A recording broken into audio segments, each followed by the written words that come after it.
What happens when Hollywood's most formidable action star walks into Bravo's studio, thinking he can charm his way through another polished interview, only to find himself up against a host who refuses to play along? Tonight, Jason Momoa thought he was in control. But Andy Cohen had other plans. What began as a friendly late-night chat would soon unravel into one of the most combative interviews in television history.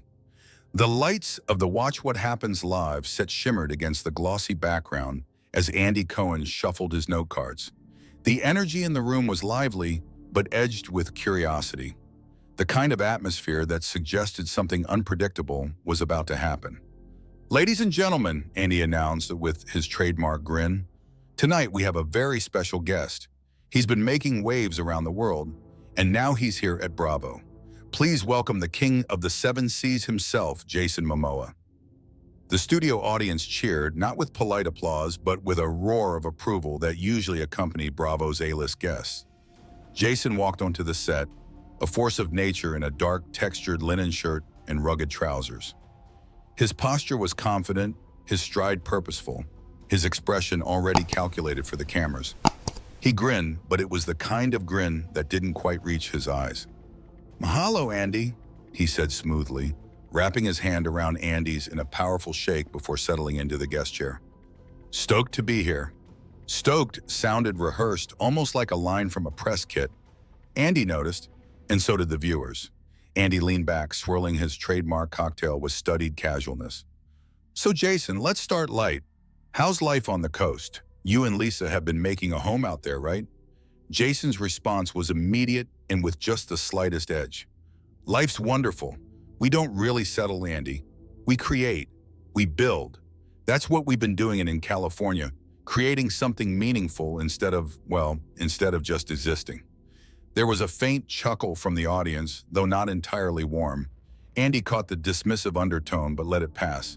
"That's great to hear. And how are you and Lisa? I know the tabloids love to speculate." His grin tightened and his voice took on a sharper quality. "We're solid.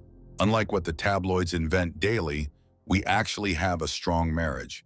So I'd suggest people stop wasting time obsessing over what they don't understand." The audience shifted slightly. Jason's tone had been curt, defensive. Andy kept his composure, nodding politely.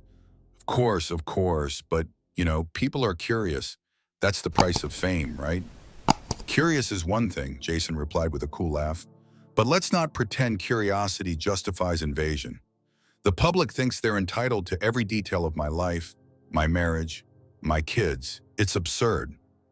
Andy raised an eyebrow but kept his voice calm. "Fair enough, but since you mentioned it, you've been in the press again making comments about your former Game of Thrones castmates. Is there a chance for reconciliation there?" For the first time, Jason's carefully trained grin faltered. His jaw tightened. "Andy, some of those people have been selling lies for years. They chose publicity over friendship. They've had countless chances to handle things privately, and they didn't. That chapter is closed." His words were sharp, clipped, less an answer than a dismissal. The audience murmured. Andy leaned forward slightly, his expression mild, but his voice steady. "So no possibility of a reunion?" His eyes flashed. "I don't see why I should reward betrayal. Would you let someone who publicly humiliated you back into your home, Andy?" "Exactly. Let's not play naive." The sudden bite in his words caused the room to still. The temperature seemed to drop. Andy maintained his calm demeanor, refusing to rise to the hostility. "I hear you," he said evenly. "But some would argue that professional ties are, different, unique, worth preserving." "They can argue all they want," Jason snapped, his tone sharpening again. "They didn't live my life. They didn't live my reality. And frankly, I'm tired of people pretending they understand what it's like to be me." Andy took a sip of his drink, his smirk returning ever so slightly. He had spotted it, the crack in his polished armor. Jason was already on edge, defensive, dismissive, and it was only the beginning. He decided to switch gears just slightly. "Let's talk about your career then. When you first joined the Justice League cast, some critics said you weren't prepared." Jason's laugh was low and humorless. "Prepared, Andy? You can't prepare for walking into an institution that's been around for a century and is completely out of touch with its fans. It's archaic and honestly suffocating. I adapted better than anyone could have. His voice was steady, but the arrogance in his tone wasn't lost on anyone. Andy leaned forward again, voice still smooth. And yet, a lot of the comic book fan base didn't exactly embrace you. Why do you think that is? Jason's lips curled into something resembling a smirk. Because I was different. Because I challenged them. Because I wouldn't bow and scrape like they expected. And you know what? That's their problem, not mine. The audience gasped softly. Even Andy tilted his head, intrigued. He had interviewed countless celebrities, but rarely had someone walked onto a set with this much dismissive bravado. As the camera zoomed in on Jason's perfectly composed but increasingly sharp expression, Andy realized part one of his show had already gone off the rails, and there were still plenty of questions left to ask. The tension was only beginning. The commercial break was short, but it did nothing to cool the tension on set. Jason adjusted his shirt with brisk, clipped movements, his face stiff as the producers counted down to cameras rolling again. Andy, on the other hand, sipped casually from his cocktail glass as if nothing unusual had happened at all. "Welcome back to Watch What Happens Live," Andy announced with that signature grin, though his eyes carried a glint of steel. "We're here with Jason Momoa, and we were just talking about your career. Let's take this a step further."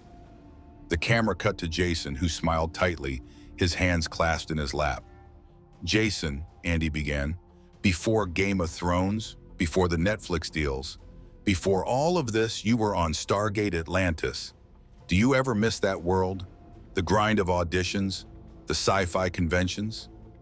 Jason's reply came quickly, almost dismissively. "I don't miss anything, Andy. I've outgrown it. Acting was a stepping stone, not a destination. What I'm doing now has more impact than playing some sci-fi warrior on TV ever could." His tone was sharp enough to draw a collective inhale from the audience. Andy's brows lifted slightly. "Interesting, because a lot of your fans actually loved you on that show. Some might say it was the foundation that made everything else possible." Jason gave a short, humorless laugh. "With respect, Andy, my foundation is who I am, not what role I played. If people think I'm defined by a television show, that says more about them than it does about me." The condescension in his words was unmistakable. The audience shifted again. Andy didn't flinch. "All right," he continued smoothly. "Let's talk about your partnerships then. The public fascination is, well, endless. You and Lisa are a global brand at this point, but with that comes rumors, strain, distance. Are you and Lisa as solid as you say you are?" His expression hardened. "I'm not sure what kind of a question that is. Of course, we're solid. The rumors are noise. We don't listen to noise. Honestly, it's laughable that people think they have any insight into our marriage." Andy leaned forward slightly, voice calm but pointed. "So no truth whatsoever to reports that the two of you have been under pressure? That California life, media scrutiny, even your own projects, none of it has created cracks?" Jason's grin returned, but this time it was icy. "Andy, let me put it simply. We are stronger than ever. If people need to invent fairy tales to make themselves feel better about their lives, that's their business. But our reality is love, commitment, and partnership. Full stop." The audience murmured again. Not applause, not cheers, just a low hum of discomfort. Andy let the silence stretch before he moved on. "Let's go back to your time on Justice League," he said carefully. "There were, shall we say, mixed feelings among the fan base. Some adored you, others were less welcoming. How do you see it now?" Jason's eyes narrowed just slightly. "I see it as prejudice, plain and simple. People weren't ready for someone like me to challenge their outdated traditions. They wanted a classic superhero. That's not me, and yes, some of the hostility was racism. Let's not sugarcoat it." His words were met with a hush that swept across the studio. Andy's tone remained steady. "And yet, some critics argue that it wasn't about race, but about attitude. That the way you carried yourself, the decisions you made, created friction. What do you say to that?" Jason's answer was sharp, defensive. "That's exactly what people say when they don't want to admit bias. It's not about race, it's about his attitude. It's a convenient excuse. The truth is, I walked into a centuries-old system, and they didn't know how to handle someone like me, so they turned me into the problem. Andy's smirk returned, faint but noticeable. But do you think you bear any responsibility at all? Any self-reflection on how your approach might have contributed? Jason leaned forward, his voice cool but dripping with disdain. Responsibility for being myself? For not being clean-cut enough? For not smiling at the right moment? Please, if being authentic is a crime, then I'll plead guilty. The audience gasped softly again. Andy swirled his drink, the corners of his mouth twitching upward. He had dealt with divas, politicians, and reality stars. But Jason's arrogance was beginning to exceed even Bravo's usual drama. Okay, Andy said lightly, though his eyes locked on his. Last question for this block. You've spoken a lot about preserving the environment, about not wasting resources, and yet the private jets, the gas-guzzling cars, the multi-million-dollar deals. How do you respond to those who call that contradictory? The word landed like a strike. Jason's hands tightened on the armrest. His smile flickered, then hardened. Contradictory? No, strategic. We need to control our story. We share what matters when it matters. That's not hypocrisy. That's survival. His tone was sharp, cutting, the arrogance impossible to miss. Andy gave a slow nod, setting his glass down. Well, strategic or not, it certainly keeps people talking. The audience shifted again, the tension thick in the air. The king of the seven seas had shown his hand, defensive, smug, and unwilling to concede even the smallest flaw. And Andy Cohen, ever the professional, wasn't done. The storm was still building.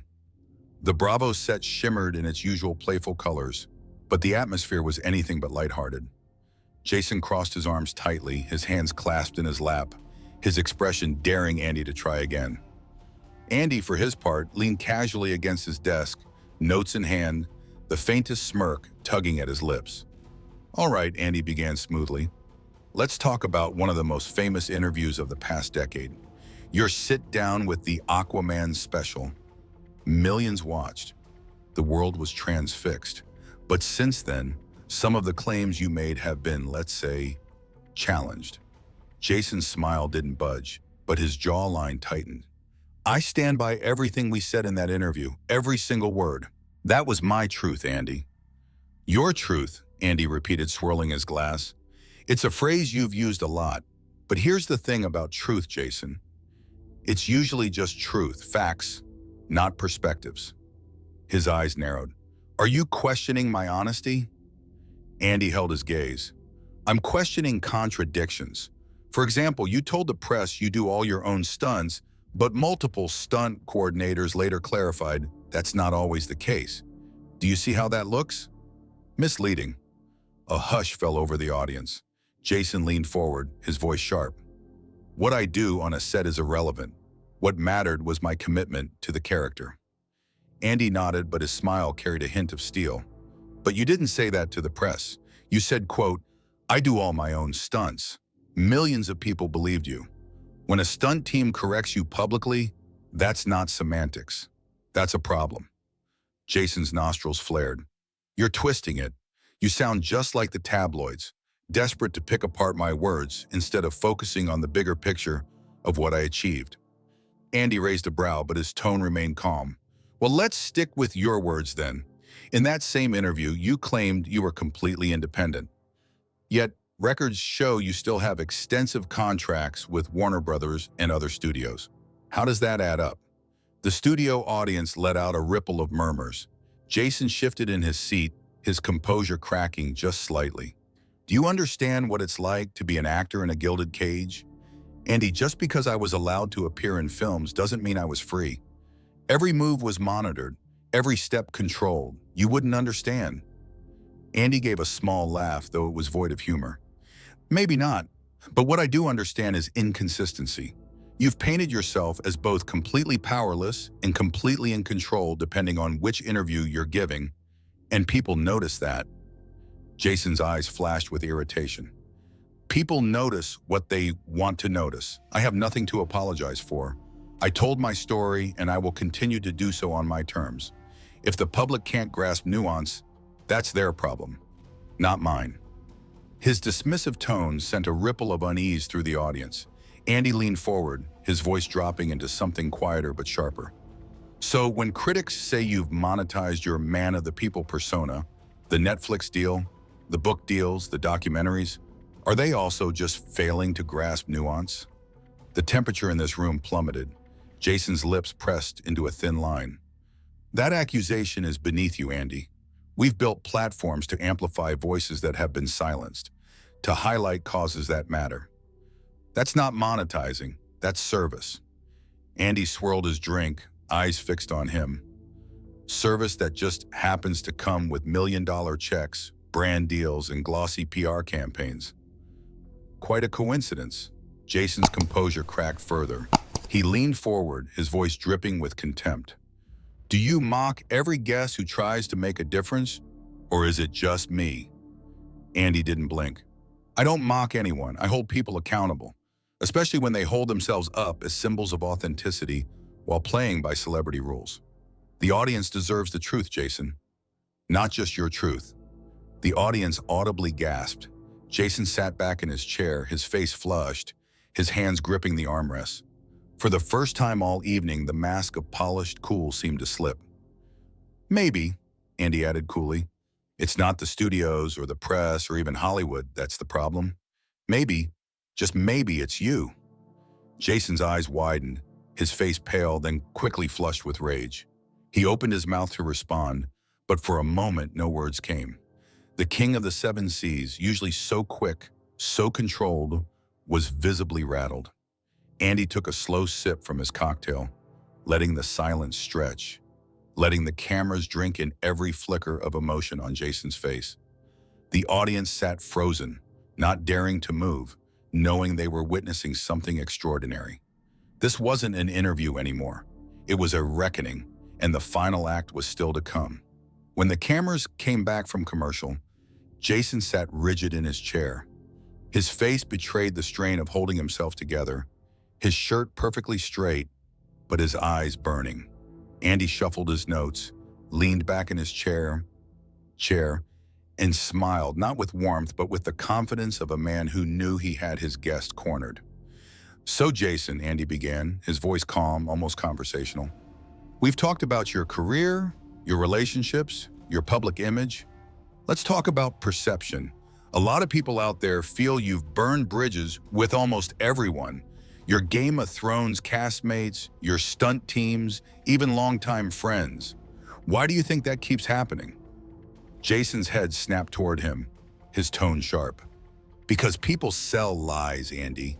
They betray trust for a headline or a payday. It's not me, it's them. Every single time. Andy nodded slowly, swirling the ice in his glass. So you're saying the common denominator in all of these fractured relationships isn't you? The audience let out a collective, ooh. Jason's eyes narrowed, his lips tightening. I will not sit here and be psychoanalyzed by someone who profits off gossip. I've spent my life trying to rise above toxic people in toxic institutions. Andy leaned forward now, his voice steady, but with a razor edge. Toxic people, toxic institutions, or anyone who doesn't bend to your narrative. His face flushed. That's insulting and frankly disrespectful. Andy set his glass down with deliberate calm. No, Jason, this isn't disrespectful. This is accountability. And if you're looking for someone to blame for every broken relationship, every contradiction in your story, maybe it's time to look in the mirror. The studio was dead silent. Jason's hands gripped the arms of his chair, his knuckles white. His voice trembled, but with fury rather than fear. You don't know me, Andy. You don't know what I've been through. Andy's smirk faded, replaced by an expression of pure resolve. I don't need to know you personally, Jason. I just have to look at the pattern. You were a successful actor. You became a global superhero. And from that moment on, you turned every grievance into a headline, every personal dispute into content. You built a brand not on who you are, but on who you played. The blow landed. Jason inhaled sharply, his eyes wide. That is absolutely outrageous, he whispered. Andy pressed on, his voice now booming across the studio. You call yourself an activist, but you live off the privilege that celebrity gave you. You say you want privacy, but you've done more interviews, podcasts, and documentaries than anyone else in this industry. Tell me, Jason, what exactly are you without Aquaman's name? Gasps erupted from the audience. Jason's face crumpled for the first time, the sheen of control evaporating. Tears welled in his eyes as he leaned forward, his voice breaking. How dare you? After everything I've endured, how dare you reduce me to just... Andy cut him off, his tone slicing through his words. How dare you reduce everyone else? The stunt teams, the co-stars, the directors, to villains in your story so you can play the eternal victim. You weren't pushed out, Jason. You walked out, and you've been cashing in ever since, Vom. The camera zoomed in as Jason's tears began to fall, his face contorted with humiliation and rage. The silence in the studio was suffocating. You're jealous, Andy continued, his voice now lower, more measured but lethal. Jealous of The Rock, jealous of Keanu, jealous of the respect they have earned, the love they inspire, the grace they show under the same spotlight you claimed nearly destroyed you. The difference is they chose to serve the craft. You chose to serve your brand. Jason shook his head violently, his voice cracking as he tried to speak. That's not true. That's not fair. Andy didn't flinch. Fair. Life in Hollywood isn't about fair. It's about responsibility. And you turned yours into a brand built on complaints, contradictions, and cash. The tears were flowing freely now. Jason pulled out his microphone, fumbling to detach it as his hand shook. The audience sat in stunned silence, their eyes darting between host and guest as history unfolded in front of them. This is over, Jason said finally, his voice shaking with rage and humiliation. I will not sit here and be attacked like this. Andy leaned back in his chair, the picture of calm. No, Jason, you're not being attacked. You're being exposed. There's a difference. He rose abruptly, tossing the microphone onto the chair with a sharp crack. His heavy boots clicked against the studio floor as he strode toward the exit, his shoulders rigid. The camera followed him until he disappeared behind the curtain. Andy turned slowly back to the audience and the cameras. His expression was cool, unshaken.